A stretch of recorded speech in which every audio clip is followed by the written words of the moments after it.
5 people aboard a Coast Guard aircraft were killed when their plane collided with a Japan Airlines passenger jet coming in to land at Tokyo's Haneda International Airport, with only one crew member managing to escape with severe injuries. Coast Guard Flight A722 aircraft, a Bombardier Dash-8, was struck by JAL Flight 516, a much larger Airbus A350, on runway C at Haneda, with both planes immediately erupting into flames. Shocking footage showed the Japan Airlines jet engulfed in a raging inferno as it sat on the runway, with gouts of flame seen pouring out of the passenger windows. One horrific clip showed the flames licking from the airliner's main cabin door as twisted bits of metal fell from the fuselage onto the tarmac, while another showed passengers sprinting along the runway to escape the blaze, running away from the engines which were spitting out chunks of flaming debris. Images from the scene showed how the passenger escape slide protruding from one of the airliner's doors was set ablaze as more flames burned within the cabin, and the aircraft's hull later split in two as the fire melted through huge chunks of its bodywork. Miraculously, all 379 passengers and crew aboard the Japan Airlines flight were successfully evacuated from the stricken plane,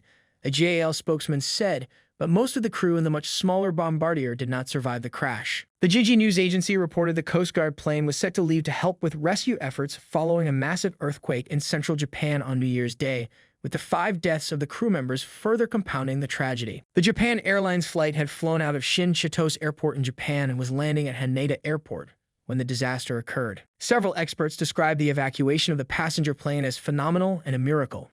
The evacuation has been successful, and it is a reminder how much has gone into training cabin crew. Their focus is on safety. They are the last people to evacuate the airplane, and on face value, it looks like they have done an incredible job. NHK reported that one member of the crew from the Coast Guard plane escaped. The remaining 5 were unaccounted for, but police later confirmed they had been killed. Prime Minister Fumio Kishida praised the deceased crew members on their way to help the victims of the quake. These were employees who have had a high sense of mission and responsibility for the affected areas. It's very regrettable. I express my respect and gratitude to their sense of mission, Kishida said. Japan Airlines said the passenger plane either collided with the other aircraft on a runway or a taxiway after it touched down. More than 70 fire engines were being deployed to the scene to extinguish the raging inferno. Wide-angle images of the scene showed a large section of the runway covered in flames, with debris littering huge swaths of the tarmac. Haneda is one of the busiest airports in Japan, and many people travel over the New Year holidays. All its runways were closed following the accident, causing dozens of other planes to divert.